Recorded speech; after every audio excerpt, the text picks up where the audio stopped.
Shalom, puji Tuhan, kita bersyukur kita kembali lagi ada di awal minggu ini. Kita mau melandasi dengan firman Tuhan, kita berdoa. Bapa di sorga, terima kasih buat hari ini. Kami bersyukur Engkau kembali beri dan anugerahkan kepada kami untuk kami jalani. Dan saat ini kami akan merenungkan firman-Mu.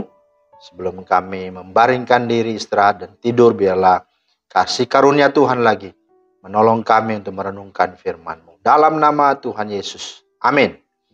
Bapak Ibu, firman Tuhan kita terambil di dalam Keluaran 3 ayat 7. Dan Tuhan berfirman, aku telah memperhatikan dengan sungguh kesengsaraan umatku di tanah Mesir. Dan aku telah mendengar seruan mereka yang disebabkan oleh pengerah-pengerah mereka. Ya, aku mengetahui penderitaan mereka. Itulah firman Tuhan yang menjadi dasar renungan kita pada hari ini.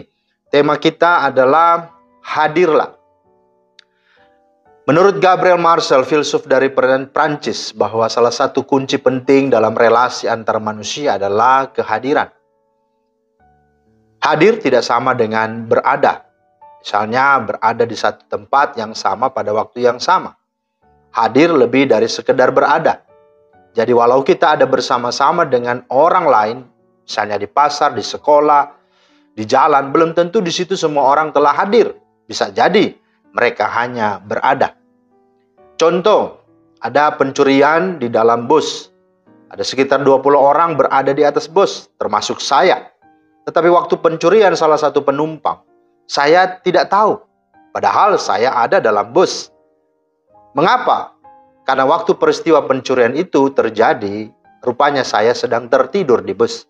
Tubuh saya ada, tetapi hati dan pikiran saya tidak aktif, tidak hidup, tidak hadir.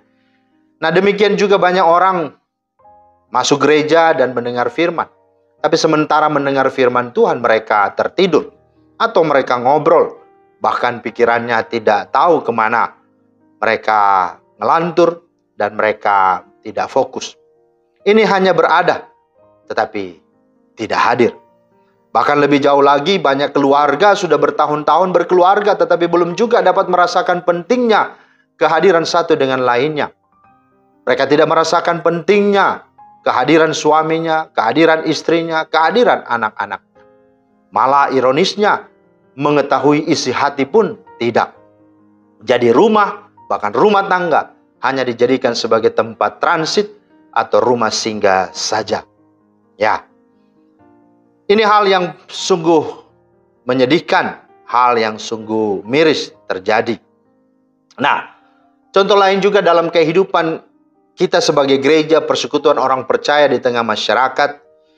Kita sering mendengar perlakuan tidak simpatik terhadap gereja. Mengurus izin membangun gedung gereja sulit sekali. Mau melakukan kegiatan ini dan itu kerap dicurigai. Nah, mengapa hal ini sampai terjadi?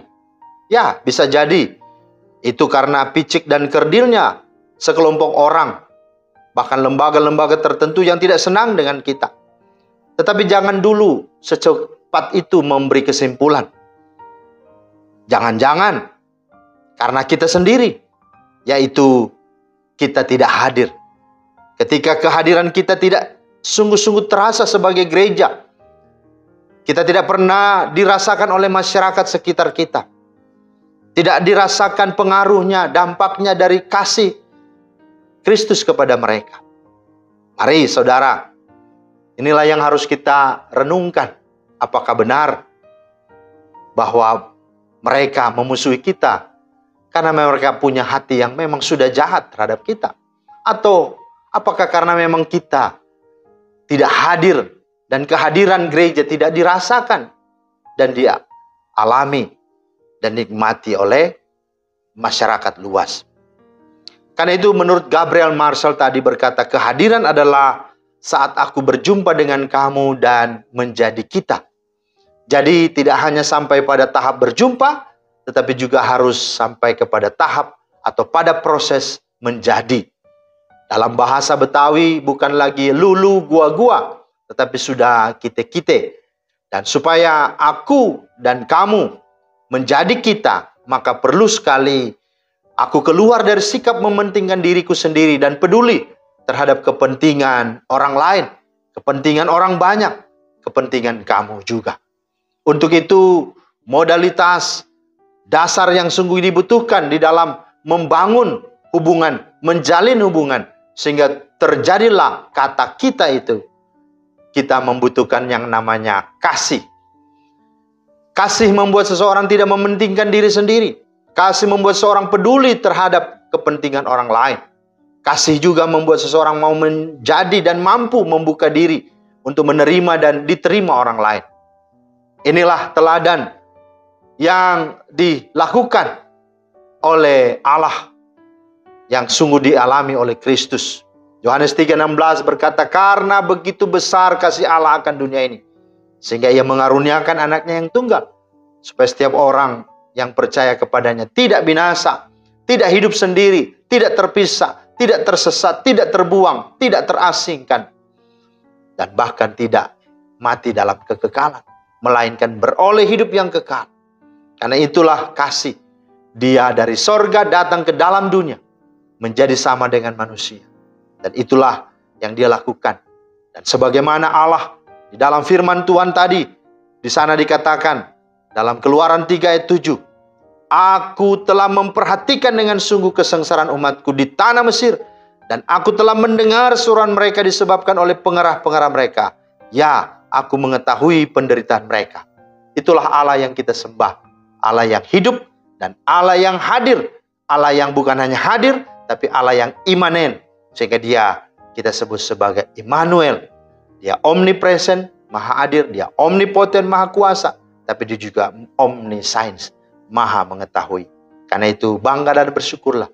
Kita punya Allah yang demikian. Tetapi mari teruskanlah, hidupkanlah pengetahuanmu, pengalamanmu dengan Tuhan. Dengan engkau menjadi berkat, menjadi kesaksian dan mencerminkan kemuliaan Allah di tengah-tengah kehidupan bersama dengan semua orang. Hadirlah Tuhan, kiranya memberkati. Amin. Terima kasih Tuhan atas firman-Mu.